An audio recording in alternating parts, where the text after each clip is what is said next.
Okay, hi everyone.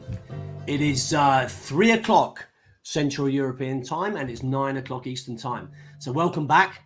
And I think this is the moment to kick off what I think, and I'd humbly say, is the flagship session for this. Hi everyone. It is 3 o'clock Central European time and it's 9 o'clock Eastern time. So welcome back. And I think this is the moment to kick off what I think, and I'd humbly say, is the flagship session for this. We seem to be having some rather strange looping. So let me introduce again. Apologies. I hope this doesn't go on for infinity.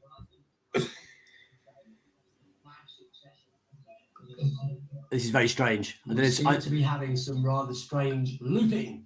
So let me introduce again. Apologies. I hope it's indeed strange, yeah. Infinity. Okay. I mean, you guys can hear me. My fellow panelists, you can hear me live, right? Yeah, loud and clear. There's something going on in the background, which is very odd. Yep, it's indeed strange, yeah. Okay. I mean, you guys can hear me. My fellow panelists, you can hear me live, right? Yeah, loud and clear. There's something going on in the background, which is very odd. Yep, it's indeed strange, yeah.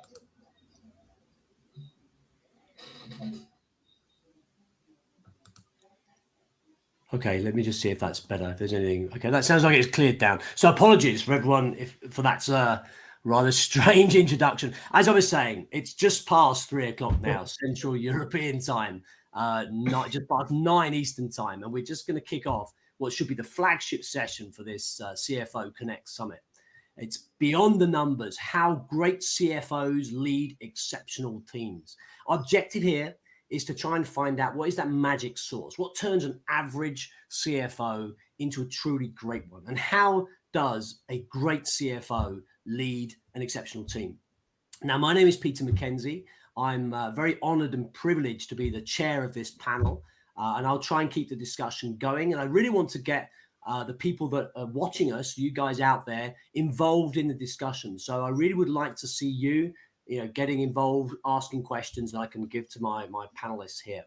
So a bit of housekeeping. We've got 50 minutes and I want to keep everyone involved. So please, if you can start by just going into the chat, I'm telling you where you are actually based around the world. I'll try and give you a great start. And I really want to get the people that are watching us, you guys out there, involved in the discussion. So I really would like to see you hearing a lot of getting involved and asking questions that I can. There still seems to be some noise going on in the background. Anyway, let's hope that stays calmer. So just a brief introduction of me. I'm a CFO. I've been a CFO for over 25 years. I currently work at a real estate company down in Spain, in Barcelona. And we're actually owned by Blackstone, which is the world's largest private equity firm. We've run about $15 billion worth of assets here. And prior to that, I used to work for Citigroup for over 20 years. And I've always been fascinated by optimal performance and what makes a great CFO a truly great one. So it's fantastic to be joined here by three colleagues, three exceptional CFOs from various places around the globe. So I'll just introduce them, then we'll kick off and get the show rolling. Now we've had that rather strange start. So firstly, I've got Landon Cortenbach, who is the CFO at MSH Business Consulting and Services. He's based in Nashville in the United States. I also have with us Julian Lange, who is the CFO at Aiven, which is a cloud database tech solutions company based in Berlin in Germany. And last but by no means least, Max Gärtner, who's the head of finance at Doctolib, which is a health tech company, which is based between Paris and Berlin in Europe. So gentlemen, welcome. Let's get this show on the road. And I'm going to start with you, Landon, if you'll let me, please. And the question, obviously, today we're talking about great CFOs and exceptional teams. So I'd like to just ask you, in your opinion, what is one factor that turns a good CFO into a truly great one? Yeah, thanks for the question, Peter. And I think first and foremost, thanks for having me. This is going to be a great session. From my perspective, I think in the past, many CFOs have sat comfortably in kind of what I describe as the ivory tower, or kind of in this Wizard of Oz behind the curtain, kind of poring over spreadsheets, closing the books with little expectation of, broader enterprise leadership roles. I think today exceptional CFOs have to tap into quantitative skills and probably more so into emotional intelligence kind of across the org to understand the needs of that org, and more specifically its people. I think they need to lead through curiosity and a desire to help in all aspects of the business, as well as the support of the CEO to make decisions that influence the direction of an organization. Again, finance probably sees one of, if not the most valuable data set across the organization. So I think as far forward as you can push that info to the front lines of the business, you're just going to see tremendous benefit.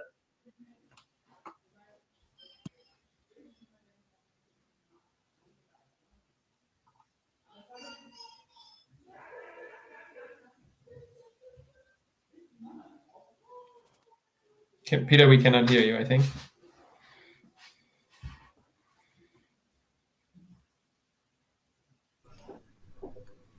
Can you hear me? Yeah, you're back. Oh, my word. So, I was going to say, thanks, Landon. So it sounds to me as though you're talking more interpersonal skills, communication skills, some of the softer side of being a leader.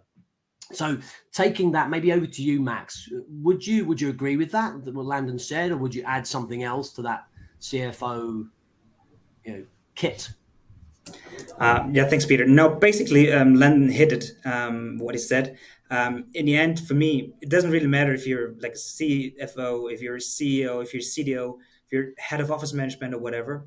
It comes down to having the entire organization in scope and what you're doing.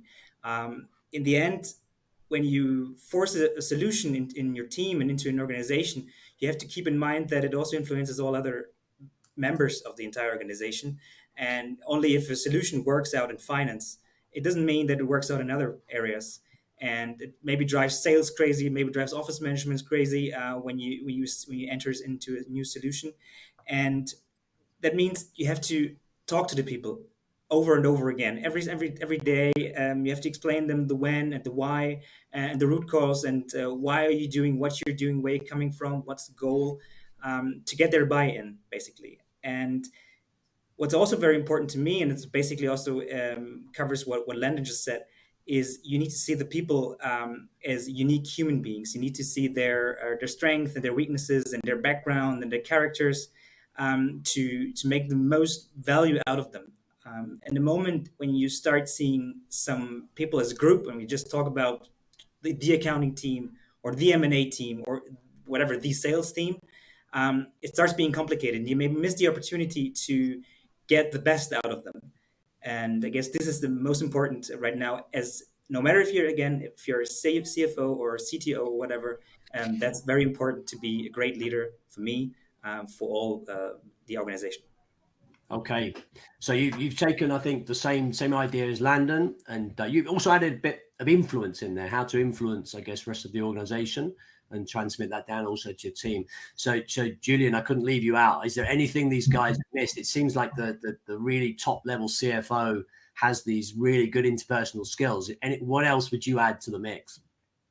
Yeah, I like the terms also, curiosity, desire to help.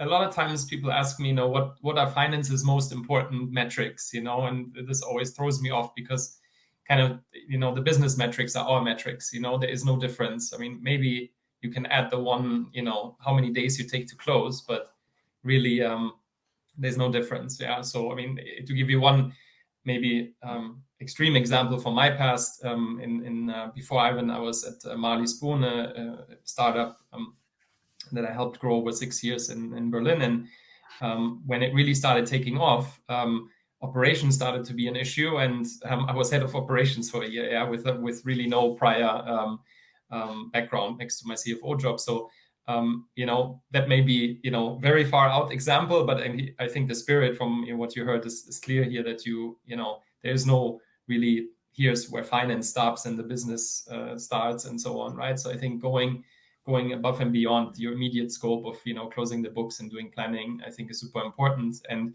to me, what comes with that is maybe one additional point to add is really around prioritizing, yeah, because there are tons of topics out there that you could get engaged in, yeah. So why did I know, that operations was the thing to spend a lot of my time on back then, is because you could really see that was going to be an impediment to growth. Yeah, we just started growing, and really we didn't have a clue about operations at the time, and that was, that could be a blocker to the overall business story. So that's why I knew, I said, hey, it's fine to spend so much time on it and really roll up the sleeves and do it.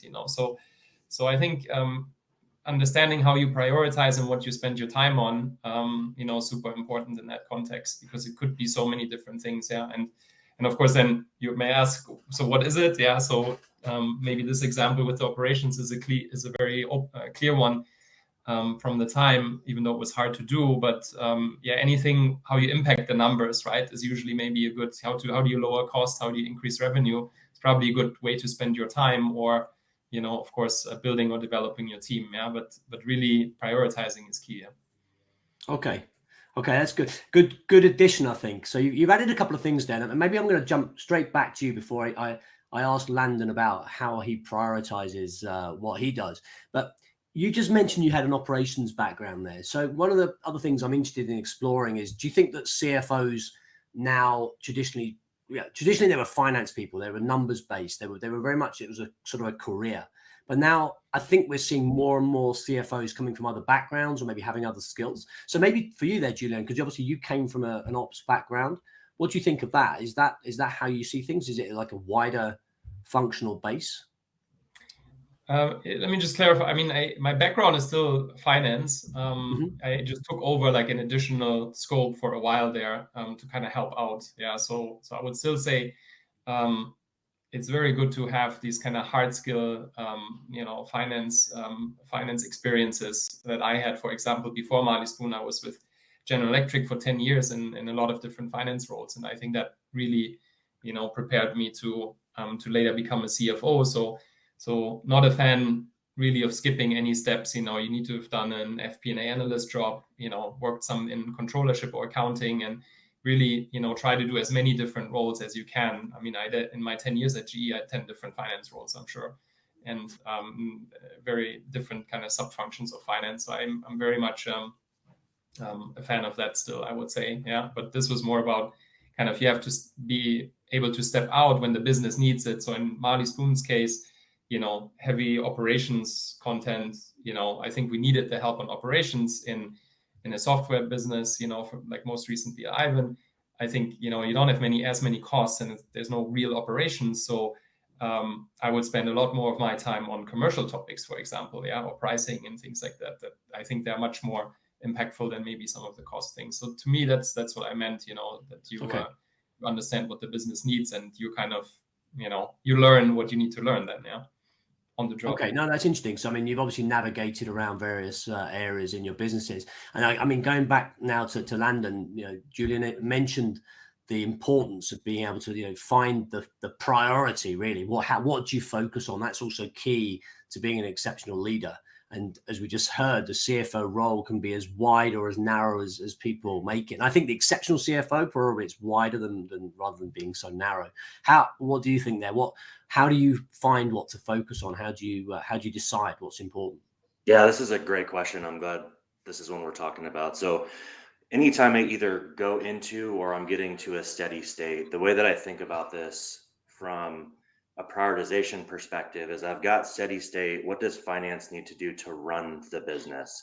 Those are table stakes. You have to get that knocked out. Then I have either growth or innovation relative to continuing to push the business forward. And then across both of those, you obviously have people, process, tech. You need to make sure those things are in place in order to run your business. And then really what I do is I start to turn those into either initiatives or to-dos that I plot against a 2x2 matrix, which is impact and effort. And really what I'm hunting is, where am I going to get the most impact with the lowest effort, i.e. these sound like low-hanging fruit, which is not a term I'm a fan of, but it's the easiest one that comes to my mind right now.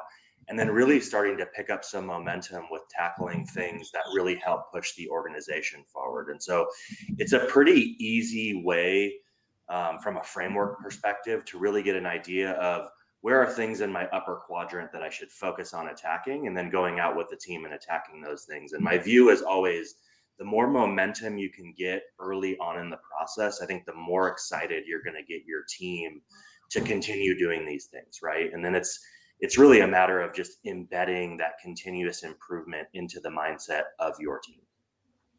Excellent. Okay, so I mean, you've mentioned a few things that I think are music to anyone's ears. So continuous improvement. You obviously have a framework for looking at what you focus on, and we've mentioned the human side, or the importance of the skills of being able to communicate.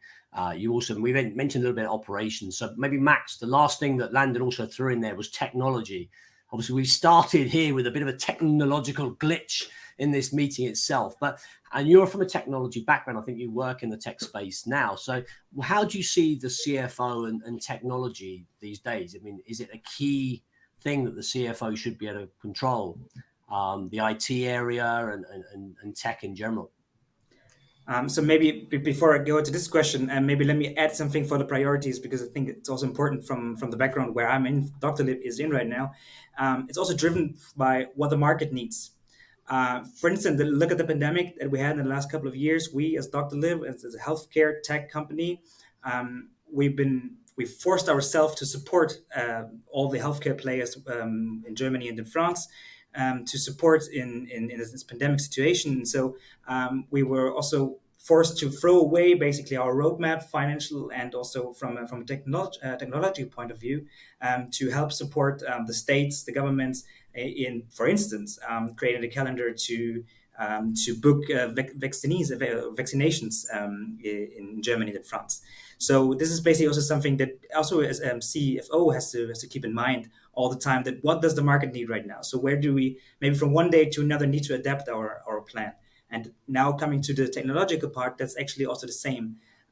Does your roadmap still fit to your financial plans and to your financial standards, to the market environment? Do you still have the chance and the time and the cash to maybe develop the features you want to develop in the next couple of years? Or do you maybe need to speed up to be faster, to bring features faster on the market, maybe not 100%, but maybe 80%, and then keep them evaluating over time?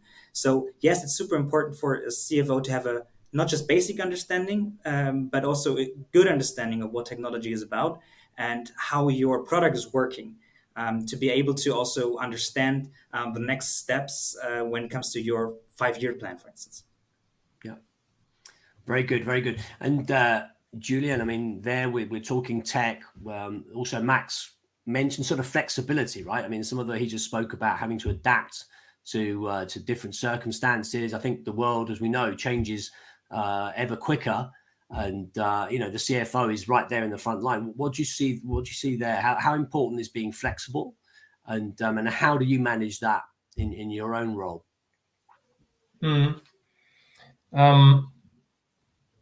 Yeah, I mean, I think for sure, if you're trying to spend, if you're out there a lot with the other functions, I think sometimes it's almost, you hear too many different things, that you could be doing again, right? So I think if you're not spending the time, if what Landon was saying, if you're in the ivory tower, then of course it's it's easy not to be flexible and just like, I have my priors and I'll do my stuff and so be it. And so nowadays, again, it's kind of, that's the kind of name of the game, to be flexible, but also, remember your own priors a little bit. I think I really like what Landon said about this 2x2 matrix. And, once you have some time to partner with the business, but let's not forget, like when you have to, you have to build your basics in your finance team first. Yeah. For example, when you don't have the team in place, then, I mean, there's weeks when I spend half of my time interviewing, right, or in conversations with team members, right? So let's not talk about, implementing new tools or improving processes. There will be no time, right, if there's no people. So that's something. And then, from the processes, I always, like to challenge my teams and say, okay, if you're spending all your time closing and planning, then obviously there will be no, everything that's in the top right of the 2x2 matrix, you'll never get to it, right? Because all you do is close and plan. Yeah, and I've been in corporate finance, in big corporates and finance roles, where basically you felt like all you were doing was closing and pacing and planning, and then the month or the quarter was over and you did it all again, so sure, flexible. I think that's super important. And I think once you're in the business, in the weeds of the operations, you start to see opportunity everywhere and can plot it on a matrix. But you kind of need to go in the right order, right? So first, take care of your people, then you take care of your in-house processes, and ideally that leaves you with kind of half of your time, where you can still actually work on, partnering with the business and improving the numbers. So that may be something that sometimes gets a bit forgotten. Yeah, I see really kind of mediocre or only average finance teams. All they do is their own stuff, but not really the other any kind of business relevant value add. Excellent. Well, that's a great intro into the first question we have from the audience who's stuck with us. So you just mentioned there's a sort of the grid. So we like Landon's grid, decision grid, and what's important and what's sort of urgent, and how we deal with that. And you just mentioned actually having the standard team, which is more down in the weeds, and getting to something which is more exceptional. So the question we have is, and I'm going to throw this at you, Landon. So what challenges have you faced in taking your team's input to exceptional from standard? So how have you raised the performance of your team to that exceptional box, if you like, in your grid?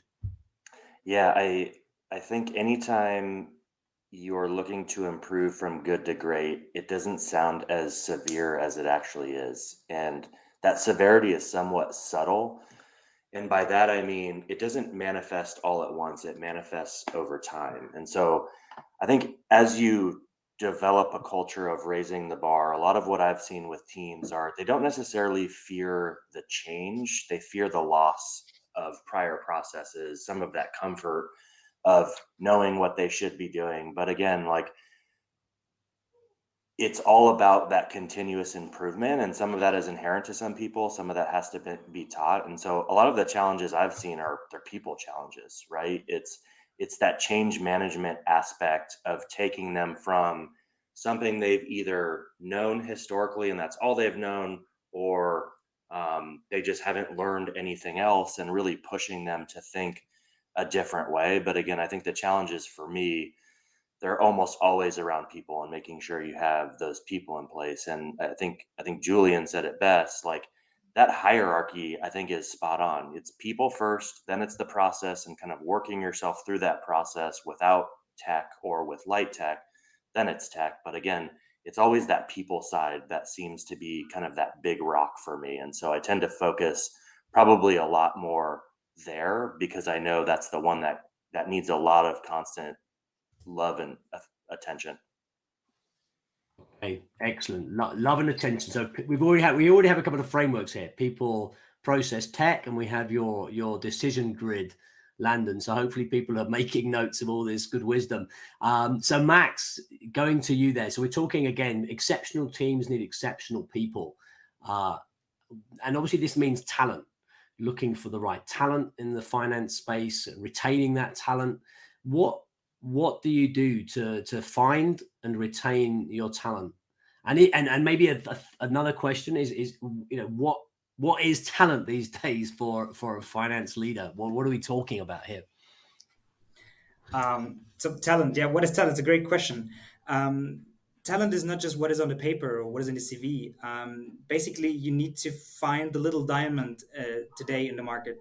And it could be someone that was never working in finance before, but maybe has just the mindset to be able to work in finance as an accountant or whatever. And you have to find this person somewhere out there. And this is a very difficult situation or problem. So how do you do this? First of all, with a great talent acquisition team. I think this is where it starts.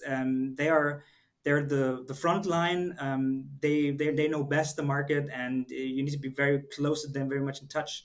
And I think they are the number one. And then you need to, in the interview process, very, very clear, very straight. So when I interview for a specific role, I'm from the very beginning very honest when it comes to, there is closing time. Closing time could mean you have to work over hours, for instance, or in this role, it could be your task could be very repetitive, for instance. So some people don't really have an idea of what's going on in finance. So you have to be very clear from the beginning, very honest. And if you are very clear and if you are very honest from a very early stage, that helps also the candidate and then potentially the teammate at some point to have a better feeling and to be more welcomed. And what we also have here at Doctolib is we have a great Doctolib Academy. That's how we call it.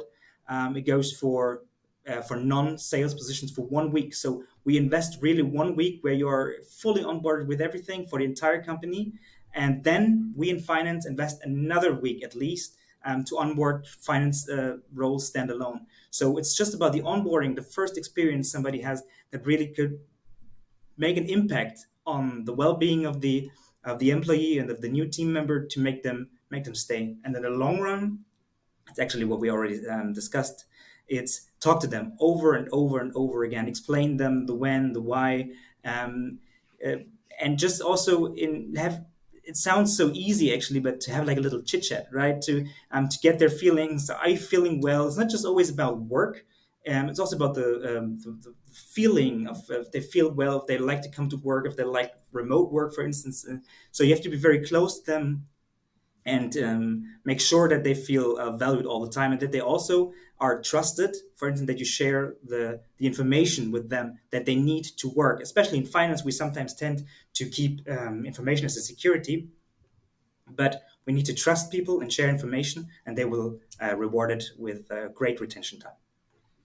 Excellent. Okay, so keeping communication channels open always, keeping close to your people, trusting them. I mean, it all makes perfect sense. I don't know, Julian, what do you think in terms of, I think we're all in the same space in terms of how we would treat teams, but what do you think in terms of talent? Do you think that it's becoming more difficult to find good finance talent these days? Do you think finance is a function that is attractive to younger people looking to enter into a career? Or, I mean, how do you think? Yeah, I think so. I wouldn't dwell over how hard it is to hire. I think there's other functions where it's harder to hire, to be quite honest.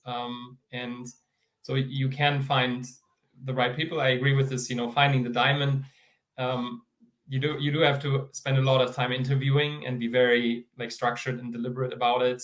For example, what I learned in the last few years is really give every candidate, no matter how senior, an assignment.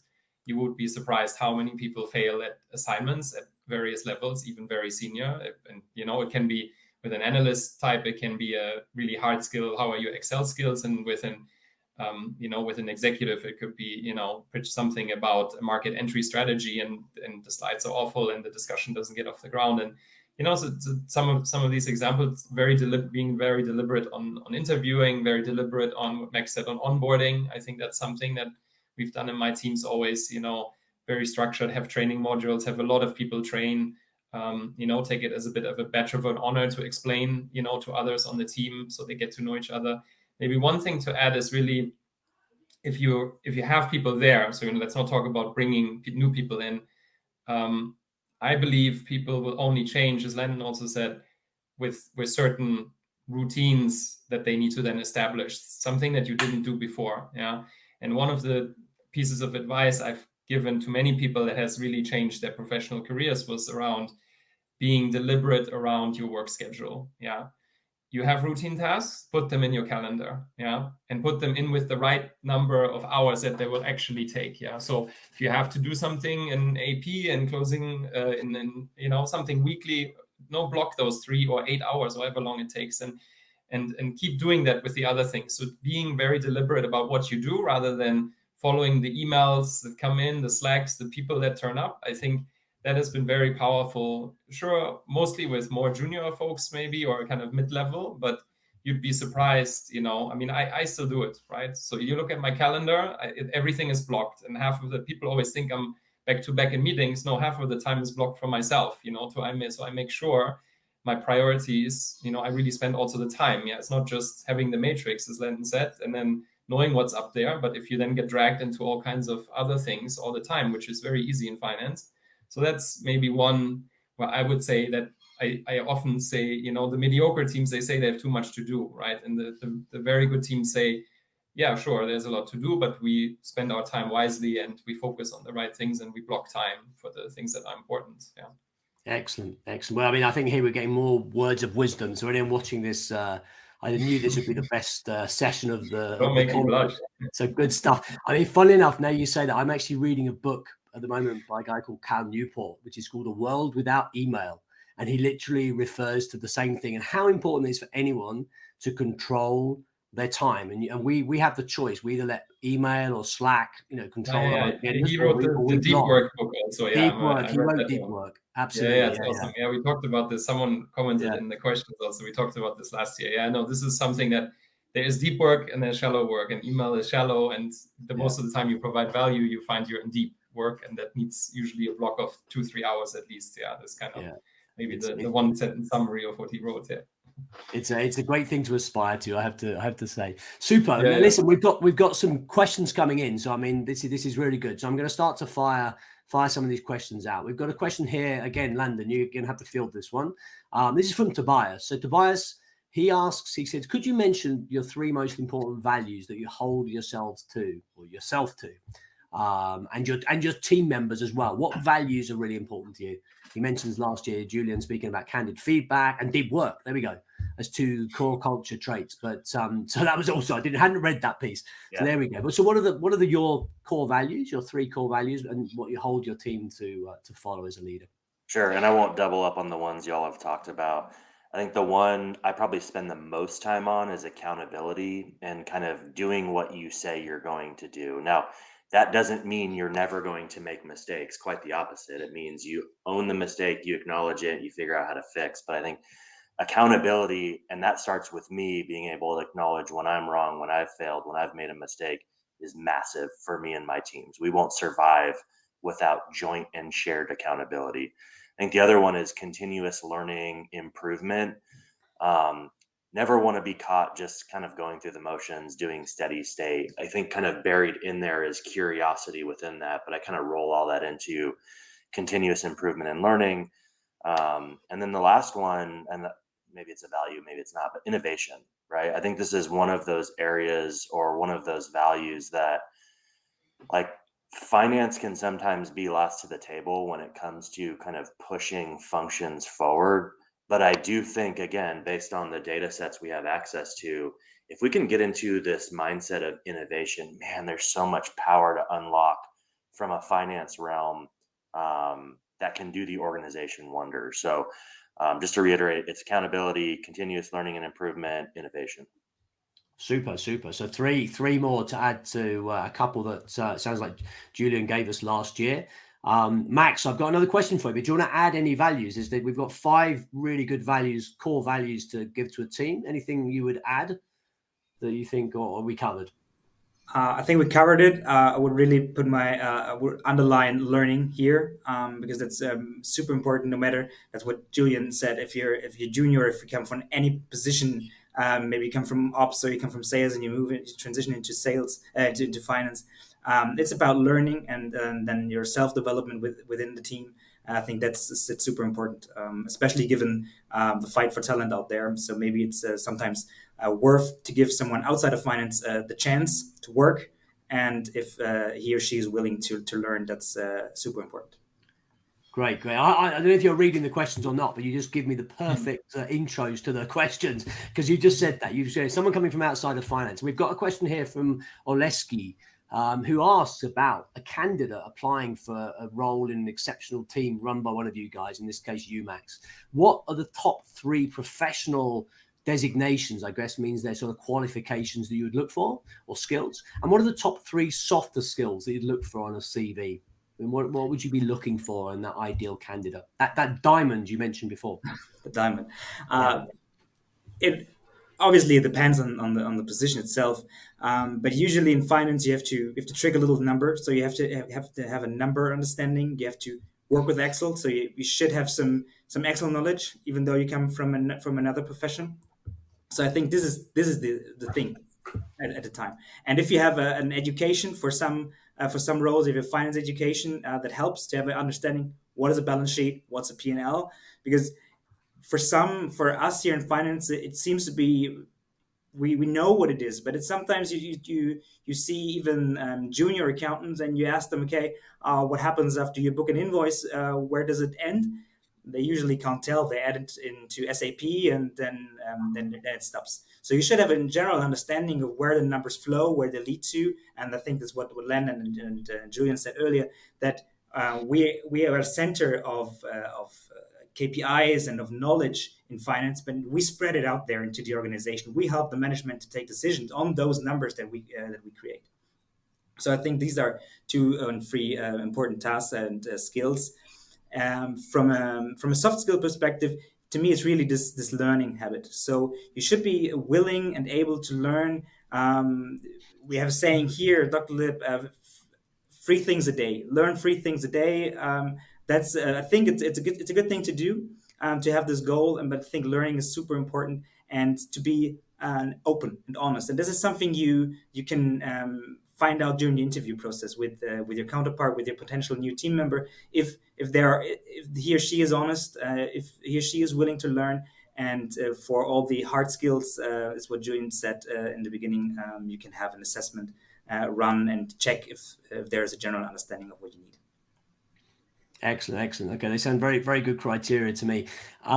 Thanks for that. And Julian, now moving to you again, and maybe some of the stuff we've been talking about, or the 3 of you have, I think, concurred upon, is the importance of good leadership, people first, the communication with the people, all the things you're talking about here, innovation, constant improvement. Very, very much, really, really good leadership abilities.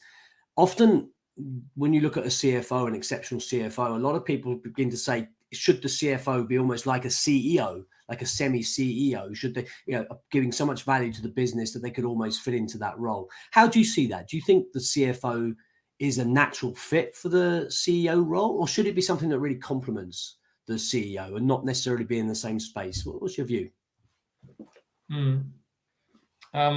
I've seen it work really well when there's a bit of a complementary fit. I do feel like CFOs normally excel at this, juggling priorities, going deep, being really numbers and metrics driven and so on. And that, to me, that speaks maybe a bit more towards, the operations the next maybe 3 to 6 months. And I think I've worked well with CEOs when they were strong in this kind of also the vision, where do we need to go 12 to 24 months?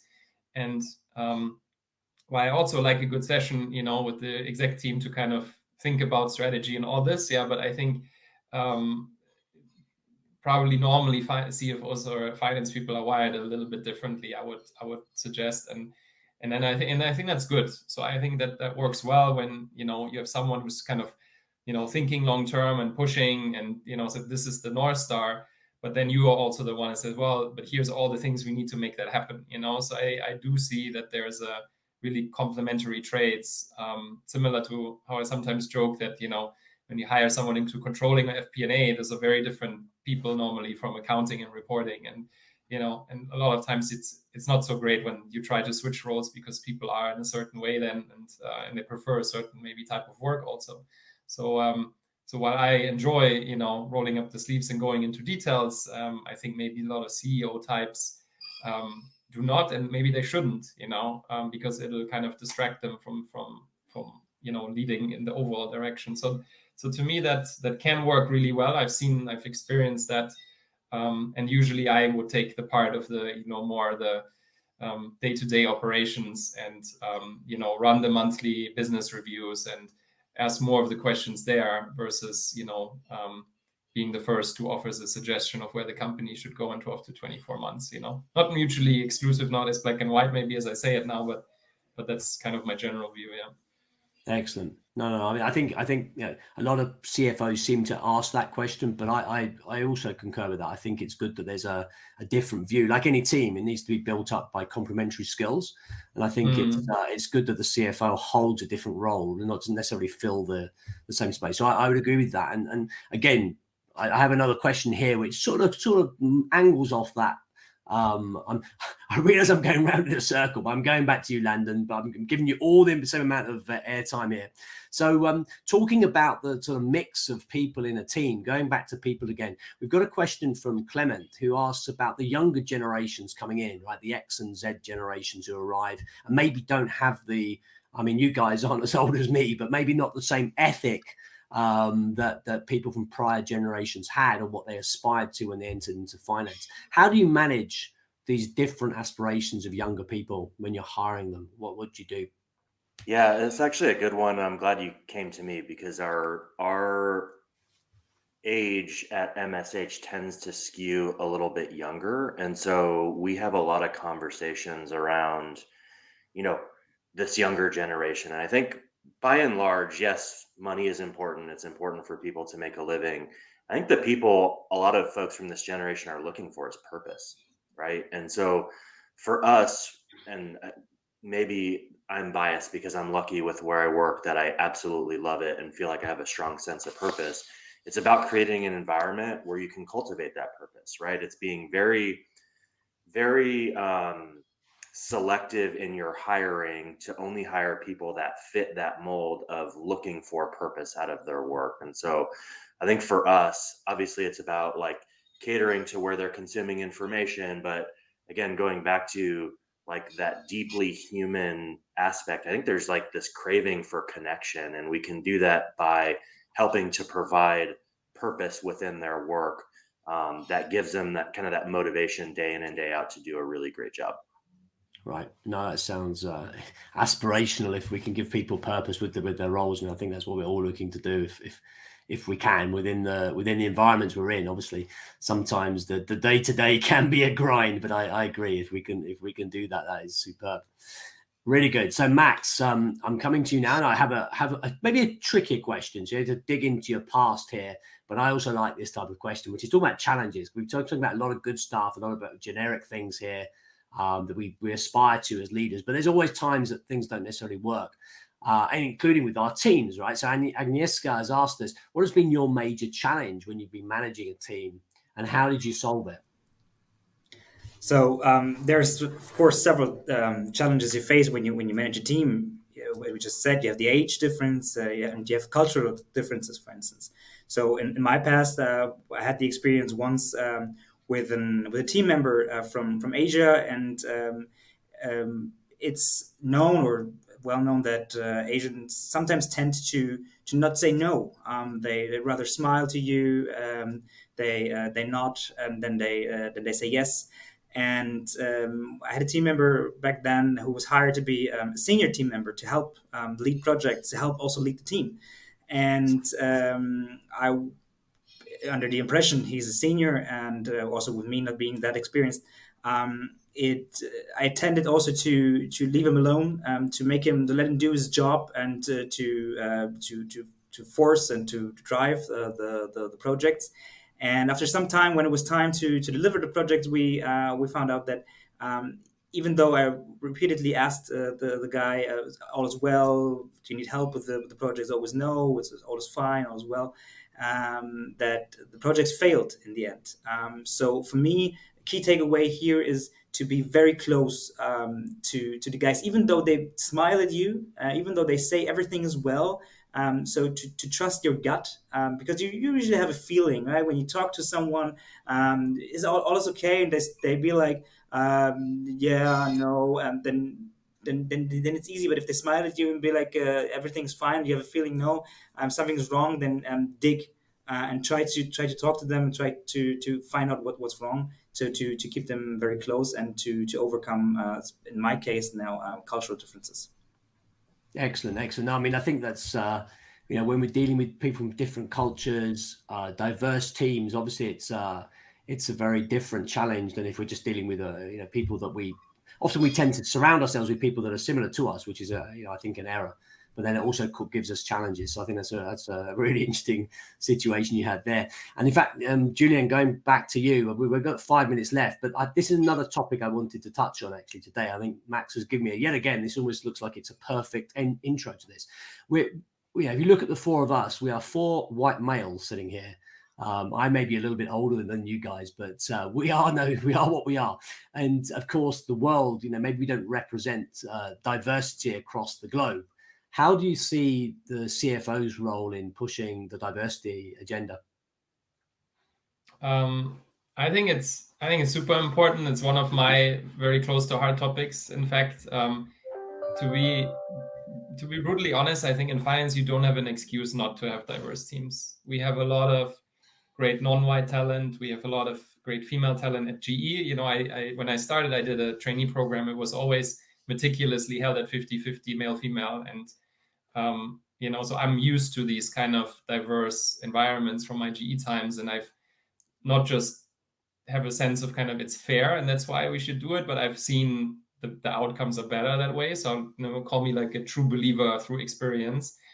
But I've seen so many great, you know, non-white, non-male, you know, finance talent that I'm really one that, I mean, I have an extreme view with, you know, I've done LinkedIn searches to find candidates, and I've basically recruited certain groups, excluded certain groups from the filter, you know, just so I knew, okay, there's already too much of this in the group.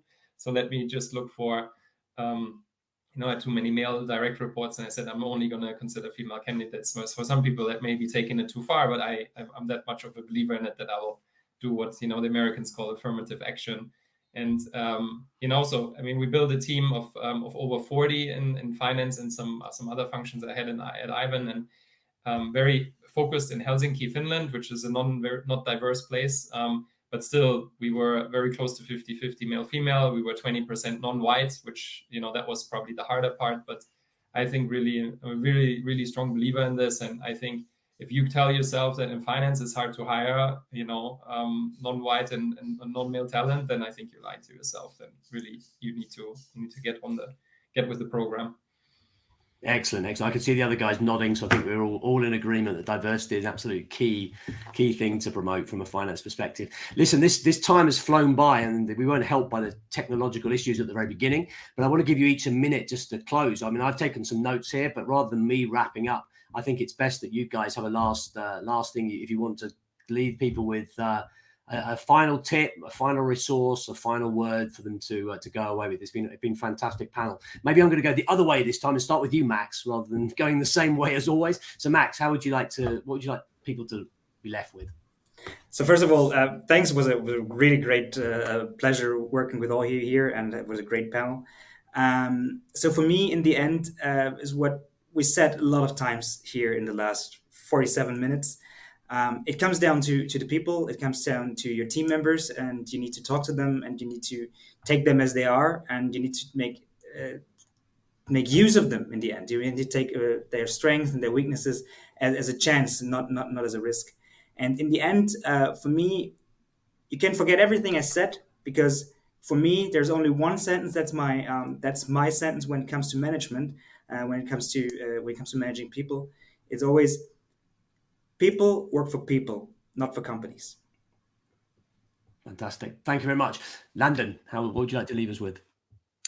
Yeah, I won't double up on any of that. I think for me, I'm really big on this movement of kind of changing the dynamic of the finance function, getting further embedded into the broader business. And I think a lot of that comes down to innovation. Some of it just comes down to taking risks, right? And like in a function that is inherently risk averse, I think there are pockets where you can take some of those calculated risks to improve that function, either through new processes or technology. And so I would encourage everybody, find those areas where you can innovate and take some of those risks, because the upside is astronomical. Fantastic. Well, listen, Julian, I'm going to leave the last word to you. I'm going to say thank you to the other two of you and yourself, and leave the last comment to you. Pressure. No, I really like this theme of, you know, get out of your comfort zone in finance. You know, that's where you really provide value. And when people ask me, I think I disappoint them when I answer, how do you do it, right? And how do you provide value? And it's just like, you go deep and spend the time. Yeah. So, I mean, whether it's what I told you earlier, right? Having to learn operations on the fly, or at Aiven, it's a super technical product, yeah, which I had no clue about, you know, so to learn it, you know, I didn't work in B2B for a while, and then I had to spend a lot of time with the sales function and really understanding, you know, how they sell and what metrics are important. And there's no shortcuts, right? So even at my level, that's why I block my calendar, right? There's 3-4 hour blocks, and I need to learn stuff still, right? And go deep in something that's important, and there's no shortcut. So if you want to be, you know, one of those advanced, I think, CFOs or finance partners, and there's unfortunately no shortcuts. And, you know, have your process under control, so you have the time, but then use that time and you need to go deep. Yeah. Excellent. Well, we can leave it there. Go deep. I think people, process, tech.